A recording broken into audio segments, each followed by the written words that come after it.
What's up, Nina? Yeah.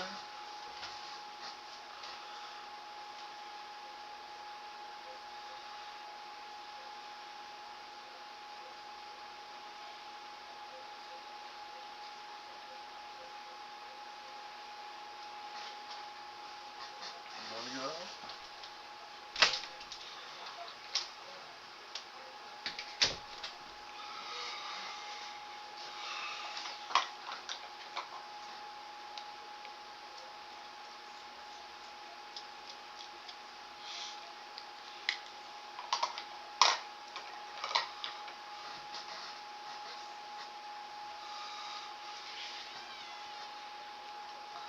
Hey, what is up, everybody? This is your boy AJTRIP, and welcome to the game according to me.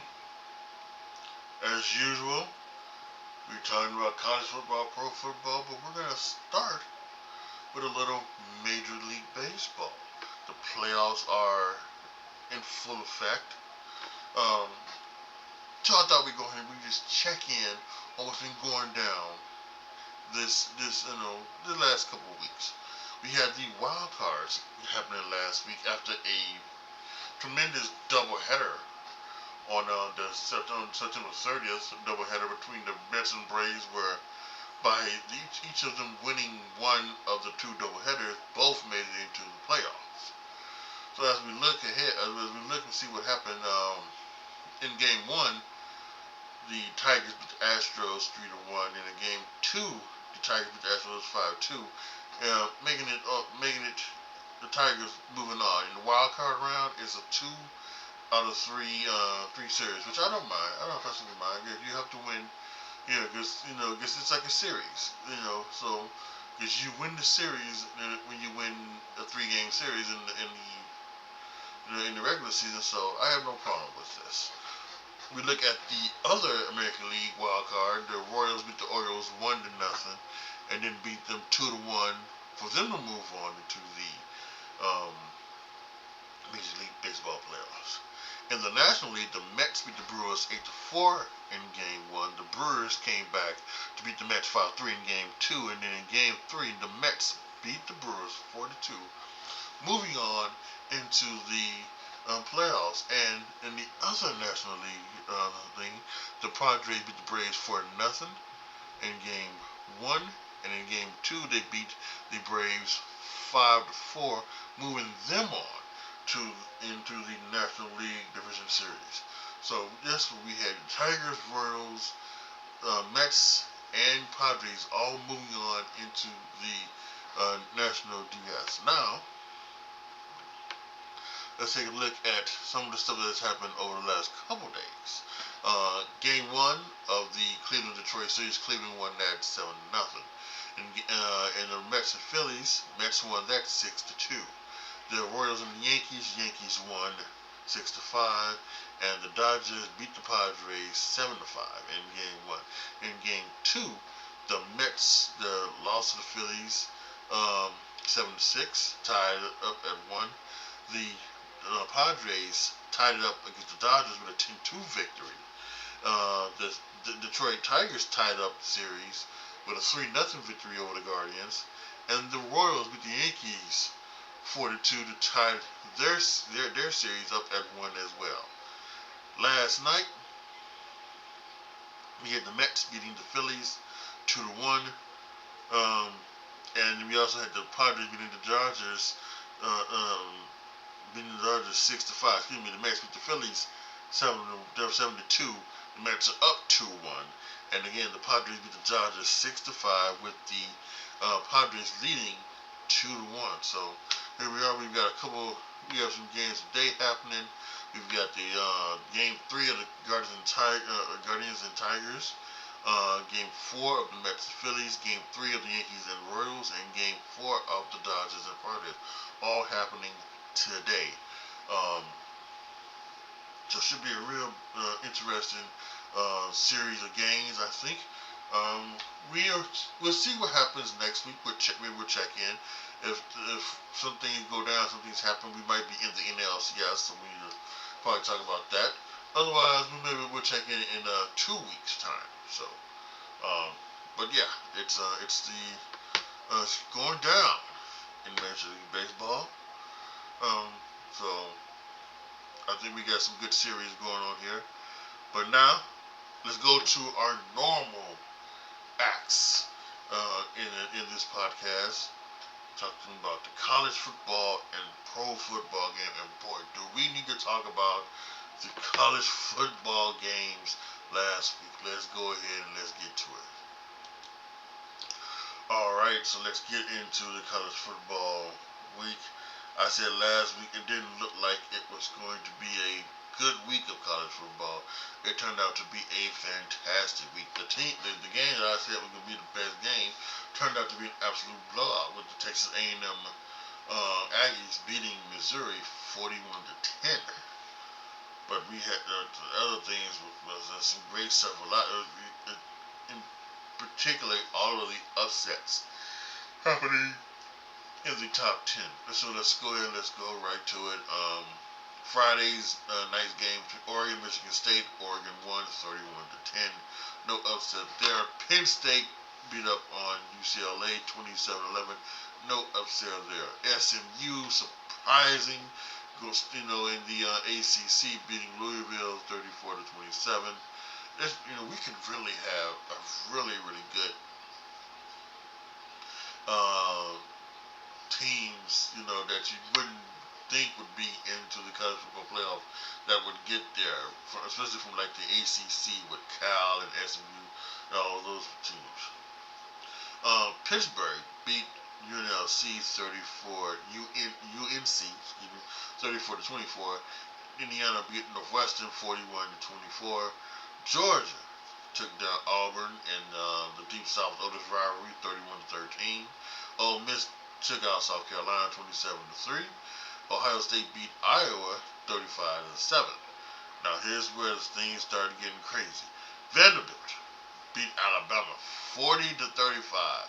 An upset. Vanderbilt's first win over number one team ever, I believe. And the folks in Vandy took down the poles and took it to the water and threw it in the water. So there you have it. Clemson beat Florida State 29-13. Boise State beat Utah State 62-30. They run it back from Boise State. GNT, or I think is his last name. He's just been tremendous this year. Already over 1,000 yards. He's got a great chance to break Barry Sanders' record for the most rushing yards in a season. So that could be a special year for Genty. Iowa State beat Baylor 43-21. Tennessee beat Arkansas. Arkansas upset Tennessee 19-14. Washington upset Michigan 27-17. And Miami, Florida had a tough task.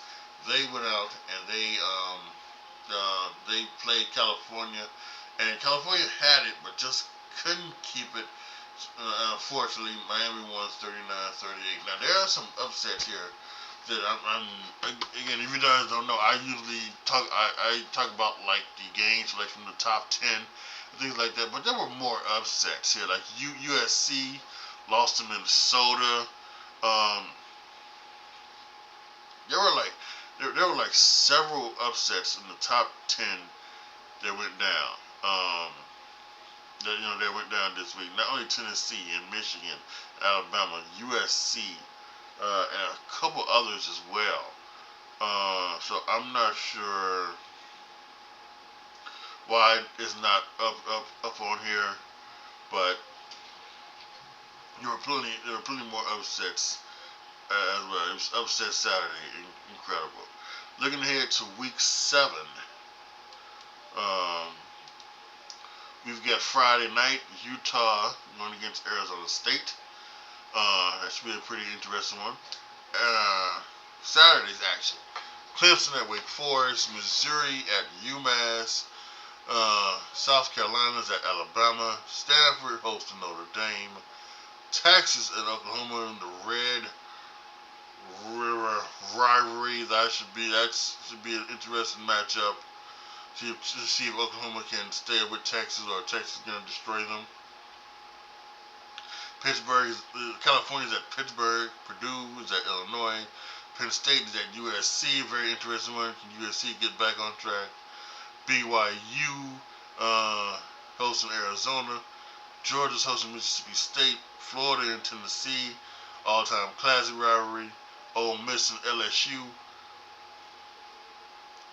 That's a very interesting one. Oregon State and Ohio State. That's gonna be the premier matchup this upcoming Saturday. Number 2 versus number 3. Iowa State's at West Virginia. Kansas State is at Colorado, and Boise State's at Hawaii. But we're talking about the Red River rivalry. We're talking about Ohio State and Oregon. Should be some fantastic matchups, hopefully. And hopefully it's gonna be, this week will be as good as it was last week. Just a tremendous amount of games that were there. So, can't wait for it.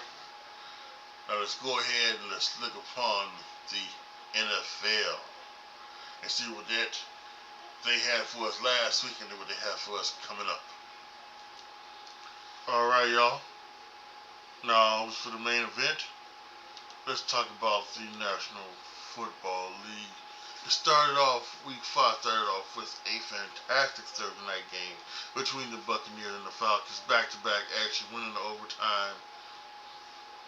Kirk Cousins, threw a pass to Drake London. He took a big hard hit, had to come out of the game. They brought in Kadero Hodge, and the next play went to Kadero Hodge. He took it to the house for the touchdown.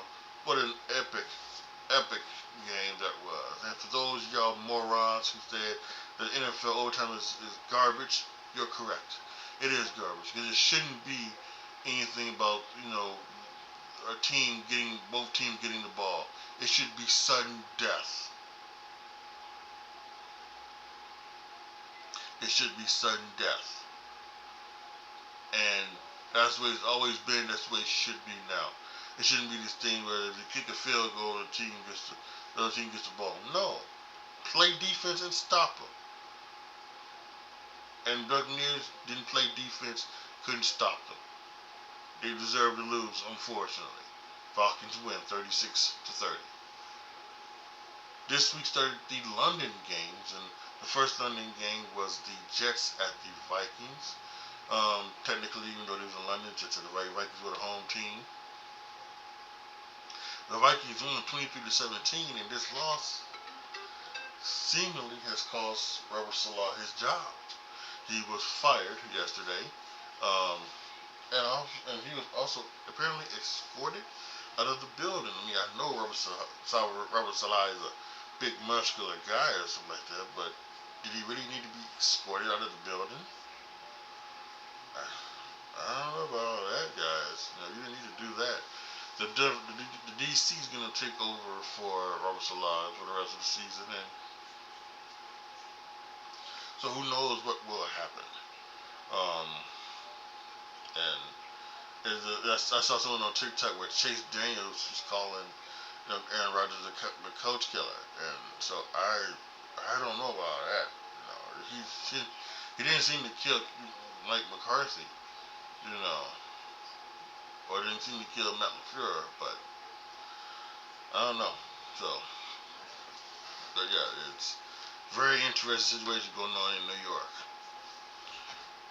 When it came back to 12 o'clock, we had the Bears beating the Panthers 36-10. The Commanders beating the Browns 34-13. Another fantastic day for the Washington Commanders, and just another awful day for Cleveland Browns and their offense. Deshaun Watson looked like that. He didn't even want to play at some time. Some people they were questioning him walking off the field on the 4th down. The Browns were going for it, but he walked off, and then they had to take a delay of game. Now I read somewhere that they had 12 men in the huddle, and so maybe that's what Deshaun Watson was frustrated about. There were 12 men in the huddle, and so if we're gonna do this, why are we not doing this, right? Why are we not why is this not a big deal? So maybe that's what Deshaun Watson's frustration is. Kevin Stefanski said that he was not going to change quarterbacks. They were gonna stick with Deshaun Watson. Um, so we'll see if that does stay the route that they go. The Dolphins beat the Patriots 15-10. The Dolphins have decided, not the Dolphins, but the Patriots have decided to start Drake May this week. So it was very interesting. I am someone that, like, I wish that this wasn't the case, right? I say either pick a lane, either start him from the beginning or sit him down. You know, like if you want him, like the Bears did a thing back in uh, 1999 when they drafted K. McNown, where K. McNown was going to get 1 or 2 series, and that's how they were going to, like, get him into the game. He was going to get 1 or 2 series, in that game. No, unfortunately, he did have to step in and play because of injury. But yeah, that's what they decided to do. And I actually thought that's kind of interesting way to actually kind of look at it, and I would be okay with that one as well. I would be okay with that, that type of thought. If they were going to actually do that, I would be okay with that. But you know, I don't know. I kind of think pick a lane. Either he's gonna sit or he's going to play. It shouldn't be like, so after 5 games you decide, the group to set isn't a thing. Let's go ahead and go with him. I'm not a big fan of that. The Jaguars won their first game, beating the Colts 37-34. The Colts, which again looks so much better with Joe Flacco under the center with Anthony Richardson. Again, this is one of those things where maybe Carolina has set down Bryce Young for Andy Dalton. Anthony Richardson needs to be sit down for Joe Flacco, because that's a team that's a pretty darn good team, and they could be fighting for a shot at a playoff spot, maybe even a division championship. So we have the Texans beat the Bills 23-20. Kyle Fairburn hit a 59-yard field goal, at the end of regulation to win it. People are getting on Sean McDermott for letting his offensive coordinator call three consecutive pass plays in a row, and the thing is not of the fact that all 3 were incomplete and things like that. Many people have said Houston had all 3 of their timeouts, so even if they ran it 3 times, they were going to call it 3. They're going to call their timeouts. I think what people were talking about was that they were backed up at their own 1 or 2 yard line. If you try to run it 3 times, maybe not only do you break it free and something like that, and could maybe run out the clock, get a first down, run out the clock, take it to overtime. But even if you maybe you get 5, 6, 7 yards, that gives the punter more time to be able to catch the ball and kick it, do his normal way he punched the ball, which maybe would have put the ball, wouldn't have given the Houston Texans so much better field position. So, in many ways, and Sean McDermott, afterwards, he took responsibility for that, so that was good on him. Josh Allen just had a total bad game, 9 for 30. I don't know, man. Listen, the first 2 weeks, it looked like Josh Allen and the offense was on point. In the first 3 weeks, excuse me, but these last 2 had this.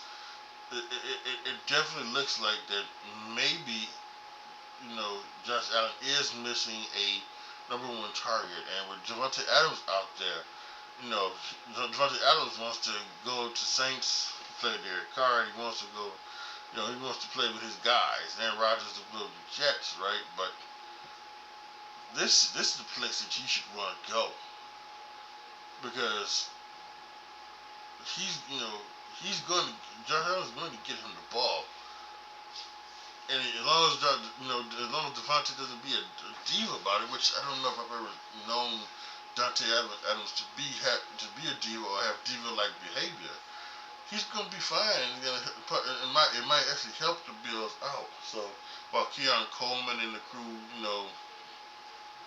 just get their stuff together. So um, yeah, it's a very interesting time in Buffalo. The Ravens somehow won a game against the Bengals, 41-38 in overtime. Really, it shouldn't even came down to that. Again, we had another coach doing some things. He ran the ball three. He ran the ball three times, and in that regulation, and then allowed his team to just allowed his field goal kicker to keep the ball. What he didn't allow for thing that happened was that the holder was going to not get the ball right and place it right, and it was going to affect the way the kicker kicked the ball, and the kicker missed it. They took it to overtime. Can't remember. But Cincinnati got the ball, and maybe that was actually in overtime. I'm not sure. That was at the end. I don't know if that's at the end of regulation, or it might have been actually might have been in overtime. The stuff that I was talking about. Because I think the Ravens got the ball. They fumbled. It went into Cleveland. Cincinnati got it into the territory, and they just ran the ball three times. Now, some people may say, okay, well, you're kind of saying that Sean McDermott did it wrong by passing three times, and you're saying that he should have maybe run it three times. Now you're saying that Zach Taylor running it three times was the wrong situation. Well, I think there's two things. Also about where the place where you're at the field, right? The place where the field, they were in, Cincinnati was in plus territory. They were in the Ravens territory. Buffalo was minus territory, backed up on their own goal line. That's one. Two, Josh Allen was obviously not on point, in that game. Joe Burrow was on fire. He threw for 5 touchdown passes. He was on fire. Yes, he did throw the interception that I think caused the field goal that helped the Ravens get the field goal to go into overtime. But he still had 5 touchdown passes. He was incredible. So it's situations. It's not just a one trick pony. It's different situations for each team and how you're playing and everything like that. So that's why we're saying that. And then they missed a field goal. They took a Derrick Henry took a pitch, took it almost to the house, got to the goal line. They went down there. Tucker kicked the touchdown, kicked the field goal, and the Ravens win. The Broncos beat the Raiders 34-18. Gardner Minshew was benched. Aiden O'Connell came in and played. Bo Nix, some good stuff in Denver. And there was some big. They had a little sideline discussion between Sean Payton and Bo Nix, which afterwards in the press conference, Sean Payton said we need to get some of the Ferris Bueller out of him. So I'm not sure what that meant or anything like that, but that did happen. But they won, and they're 3-2. The Cardinals beat the 49ers 24-23. This feels like one of those years. This feels like one of those years where it's kind of like how it does it, like the Super Bowl hangover year, and that's what it feels like. This is just a Super Bowl hangover year. Christian McCaffrey's injured. We got some holdouts. We've had some other minor injuries. So this just feels like this is like 49ers. This is the thing where the 49ers don't make the playoffs because of this hangover stuff. Especially losing Christian McCaffrey. That's the biggest one. He's what stirs the drinks. So a fumble by the other running back Mason, who had been running well, and then that caused the touchdown. Caused the Cardinals to help the Cardinals get the field goal to go up 24-23, and then while they were trying to come back,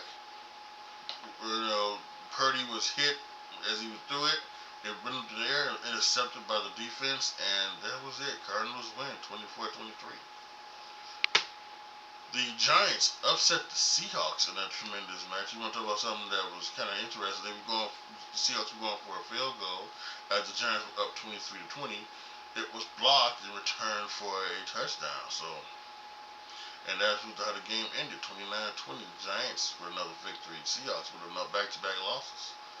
The Packers beat the Rams 24-19. Jordan Love with a crazy interception out the back of his end zone. But he made up for it, 2 more touchdowns, and get the Packers up. Another team with injuries, the Rams. I don't know, it doesn't seem like this. We have to see who's actually going to come out of that NFC West right now, because all 4 teams are not perfect. And they're not playing up to what they could be, it seems like. So that's a very interesting one. After a 2-hour rain delay, the Cowboys beat the Steelers 20-17. Tremendous drive at the end by Dak Prescott. The guy, James Tolbert, sprained his nuts and caught the winning touchdown pass, 2017. Still no word on whether or not Justin Fields will be the starter.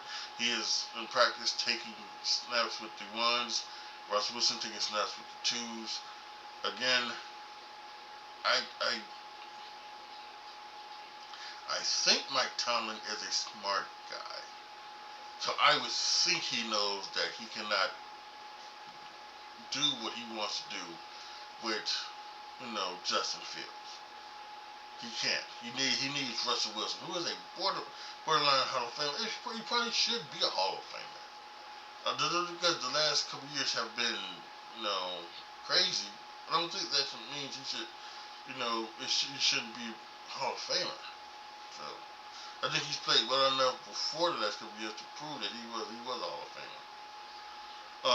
And on Monday Night Football, the Chiefs beat the Saints 26-13. Derek Carr, left with a oblique injury in that game, so who knows if he'll be able to play. Chiefs still not looking Chiefs-like, but their defense is amazing, and so Patrick Mahomes right now, he just, until the offense does get back to things, it's just going to be, like this. And listen, when you have Pacheco, your next guy out, and you lost both Rasheed Rice, who it actually does not look like it's as bad as it was thought to be. So he could come back later in the year. But you did lose Marquise Hollywood Brown for the all of the season with his injury. So a lot of weapons they were looking to become more explosive offense are not there right now. So we'll have to see. The Chiefs are winning. They're 5-0. So that's really all that matters when it comes to that. As for Week 6 action, you've got a pretty interesting game tomorrow night between the 49ers and the Seahawks. Both coming off losses. Seattle coming off 2 losses, back-to-back losses. So we'll see if the 49ers can get it back together, or if Seahawks can upset the Niners and give them back-to-back losses. The start of week, that's the start of Week 6. But on Sunday, it starts early with my Bears. They take on the Jacksonville Jaguars in London. It's a home game for the Bears. They went over there Monday, which I think is a good thing. He's acclimated to the time change and everything like that. So we'll see what that goes. Jacksonville Jaguars have been over there many times. It seems like they go over there twice a year, so they might be more acclimated to the situation than Bears would be. But we'll have to wait. Bears looks to be the better team, so we'll wait and see for how that goes. The Buccaneers takes on the Saints in the NFC South matchup. The Commanders and the Ravens. That seems to be a good game. See if the Commanders can keep what they're going, continue, with that defense, put it on the young rookie quarterback, and see if the Ravens can still continue to do what they have done. The Cardinals are at the Packers. The Colts are at the Titans. The Texans are at the Patriots. We talked about it earlier. Drake May, his first game. Texas will be without Nico Collins. He'll be out for at least 4 weeks as he has a hamstring injury. Was put on IR this week. The Browns are at the Eagles. This should be a smoke show for the Eagles. They really should be coming off of a bye to get all of your shit together. Just come out here and take on a team that, even though their defense is still fine, it's their offense can't do nothing with it. So Chargers are at the Broncos. Steelers are at the Raiders. The Falcons are at the Panthers. The Lions and the Cowboys.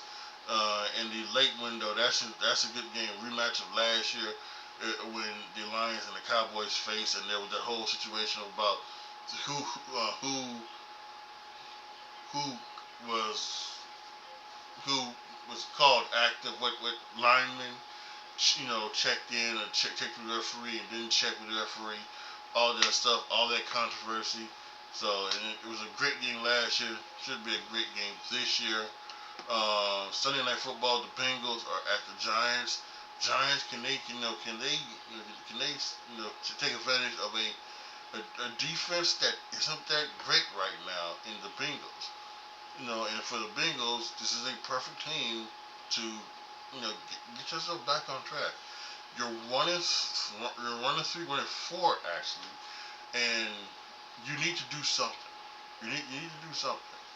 And right now, if you lose this game, you're 1-5, and you're most definitely to be out of the picture, playoff picture in the AFC. So you got must-win game for both teams. And then Monday Night Football, the Bills are at the Jets. After firing Robert Saleh, how does the Jets figure into this? And coming off of back-to-back losses, both times where Josh did not play well, how does Josh take on this defense? What does he do to play this game? And how does he, what happens with him? And what happens with this offense and everything like that? I think this could be a very quick game. I think both teams may just go and say, let's run the football first down, run the football on second down, and if it's third and short, run the football again. That's what this game might end up being. It might end up being like a 1.5, 2-hour game just because they're just going to run the ball all the time. But we'll wait and see about that. So there you have it. That's week 6 games looking ahead. So some great stuff going on in both the pro and college football, and even some good stuff happening in the Major League Baseball playoffs. So all's well that ends well. Let's go ahead and let's check this out for this week. Alright guys, that's going to be it for this week's episode of the Game Recording Me. Thank you guys once again for listening. I appreciate it so much. If you feel like supporting me and my content, there are many ways to do it. You can go to patreon.com/AJTRIP to become a patron. Once I hit a certain amount of patrons, you will be able to determine what you see on my YouTube channel, youtube.com/AJTRIP20. What you hear on my other podcast, the AJTRIP Show, starting up in the new year, and what I play on my Twitch channel, twitch.tv/AJTRIP20. The video game that you want to see has to be a game that I already have. So let's do that. But that being said, that's that. And there's also other ways to do it. You can check in the description box and go to the Spotify page, and they have 3 tiers. They're 99¢, $4.99, and $9.99. You can do it that way. But if you can't do it monetarily, obviously with everything going on, inflation and everything like that, if you can't do it monetarily, you still tip other ways you can do it non-monetarily. If you're listening or watching this on YouTube, you can like the video, you can share this video, you can even copy the link. Go to the share button and copy the link. Apparently that is a part of the way to celebrate. Or if you're if you have this like this new, I saw something that they had a new thing where you can give points or something like that, and then the more points that a video has or something like that, it will like go up and be shown to more people, something like that. So if you're a part of that, and you can give me points for that, points for this podcast, I would appreciate that as well, and do all of that. So yeah, you can do that, or you, if you're listening to this, where you listen to all your podcasts, rate it highly, rate it highly. Make sure you share it on your social media and on your pages and things like that. You can do that there. There's many ways to support this podcast and myself, and the fact that you would just choose to do any of those things is appreciated enough for me. I appreciate it so much, and I thank you guys so much. Thank you guys so much for watching. This is your boy, AJTRIP, signing off. As always, you can be good to each other, y'all. Be careful out there. And I'm out.